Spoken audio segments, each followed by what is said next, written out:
রূপসী বাংলার কবি জীবনানন্দ দাশের ৭১তম মৃত্যুবার্ষিকী আজ। এ উপলক্ষে বরিশালে বিভিন্ন সংগঠনের উদ্যোগে নেওয়া হয় নানা কর্মসূচি।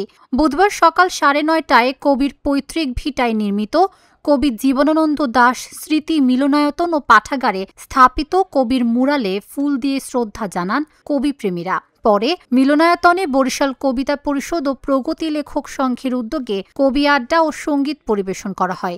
আগুনমুখা প্রকাশনের উদ্যোগে দিনব্যাপী কবি আড্ডা ও ভ্রমণের আয়োজন করা হয়েছে। পাশাপাশি উত্তরণ সংস্কৃতি পরিষদ সহ বিভিন্ন সংগঠনের উদ্যোগে দিনভর কর্মসূচি পালন করা হচ্ছে।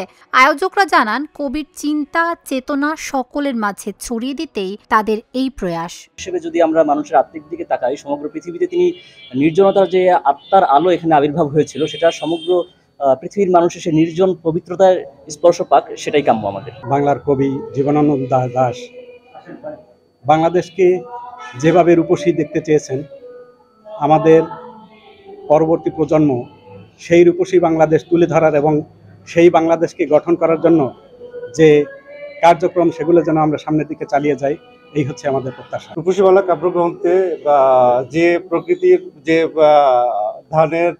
ধান ক্ষেত, কুয়াশা, নদী, খাল, বিল, এই যে পেঁচা, কুয়াশা, এই জিনিসগুলো বারবার আসছে। আমরা এই জিনিসগুলোই বরিশালের আমাদের বরিশালের বাইরে থেকেও কিছু কবি বন্ধু আসছেন। তো আমরা সবাইকে নিয়ে আজকে এই জায়গাগুলোই ঘুরে বেড়াবো, যেখানে কবির পদচারণা হয়েছে, কবি যেখানে যেখানে গেছেন, আমরা সেখানে আমরা যাব।